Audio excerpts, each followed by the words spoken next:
mister back இது எதனால world கப்ல எடுத்தாங்களா யார் கேட்டிங்கடா டேய் அப்படின்ற மாதிரி முதல் பால்லயே Travis Head is gone headless மச்சான் மாமா ஐயோ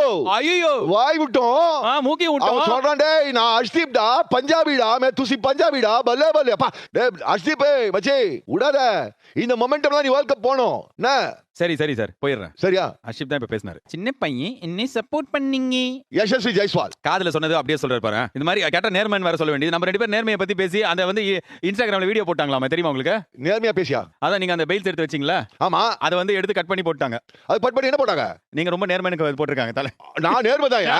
நான் நேர்மையான ஆளுயா ஓ நேர் தேமா நேர் புலிமா என்பது போல் நிறை சொற்றி இந்த வர்ணனை மாடத்தில் அடித்துக் கொண்டிருப்பவர் புரிகிறதா சீக்கிராந்த் அவர்களே ஓ நீ கோபிநாத் வார்த்தைகளை நீ பேசுகிறாயா புரிந்து விட்டது கோபிநாத் அவர்களே கேட்கிறீர்களா நீங்கள் இங்கே பாத்தீங்கன்னா தலைமையில் தட்டி அது போல ஒட்டி ஒரு நாலு கடித்து 4 ரன் குவித்து விட்டார் கோபிநாத் கேட்டுகிறீரா நல்ல தமிழ் மேகமே மேகமே லேட்டஸ்ட் பிளேலிஸ்டை பாடுவோம் என்ன லேட்டஸ்டோ தெரியாது நான் பாடு எனக்கு தெரிஞ்ச பாடு நான் பாட முடியும் உனக்கு பிடிச்ச பாடு என்னால் பாட முடியாது நான் வந்து 64 வயசு நீ 30 வயசு 64 இல்ல நீங்க என்ன இப்படி சொல்றீங்க you are just a young chap that doesn't matter songs are songs old is gold ஒரு கிளாஸ் எக்ஸாம்பிள் அபிஷேக் சர்மா அவன் அங்கே இருந்து சான்ஸ் கொடுத்து அவன் இந்தியா ஆடிட்டு ஒரு நல்ல பேர் எடுத்திருக்கான் அபிஷேக் அவன் பேர் என்ன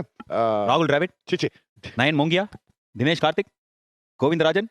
தாமோதரன் தனஜயன் ஒன்ட்ட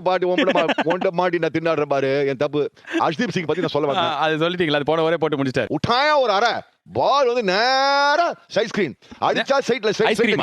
பால் நேரா ஐஸ்கிரீமா சைட் ஸ்கிரீன் ஓ சைட் ஸ்கிரீன் நீ கால் டமாரம் உனக்கு நீ 30 வயசு இருந்தா கால் டமாரம் ஆயிடுச்சு உனக்கு டமாரம் லேட்டஸ்ட் வார்த்தைகளை நமக்கு கத்துக் கொடுப்பவர் கோபிநாத் மட்டும் கிடையாது இழந்த பழம் உனக்கு தான் இழந்த பழம் காசு வந்த பழம் அது பாட்டு கேட்டிருக்கியா இன்னொன்னு விடுமாச்சா தொண்டை இல்லைன்னா மண்டை நான் என்ன தண்டை தான் என்ன யோசிச்சேன் நான் சொன்னா யாரும் கேட்கல ஓப்பனரா போனா எனக்கு தெரியும் நான் இந்த மாதிரி எவ்வளவு ஓபன் பண்ணிருக்கேன் பிக் டோட்டல் சேசிங்னா ஓபனர்ஸ்க்கு தான் பிரஷர் என்ன பிரஷர் பிரச்சனை நாட்டில் என்ன பிரச்சனை என்ன பண்ணி தெரியுமா ஓப்பனிங்ல போய் முடியாது செய்ய முடியாது கால் முடியாது தமிழ் ரொம்ப செந்தமிழ் நாக்குல தமிழும் இதுல மலையாளம் வேற அன்னைக்கு வேற ஜெயராம் மாதிரி மிமிக்ரி பண்ணாரு மணி என்ன படி அது தெரியுமா உங்களுக்கு தெரியுமே என்ன படி மடிக்காத வியூஸ் ரொம்ப ஜாஸ்தியா இருக்கும் நம்ம சேனலுக்கு தெரியுமா உனக்கு இப்ப போயிடுவாங்க இதுக்கப்புறம் இருக்க மாட்டாங்க அமைதியாயிட்டா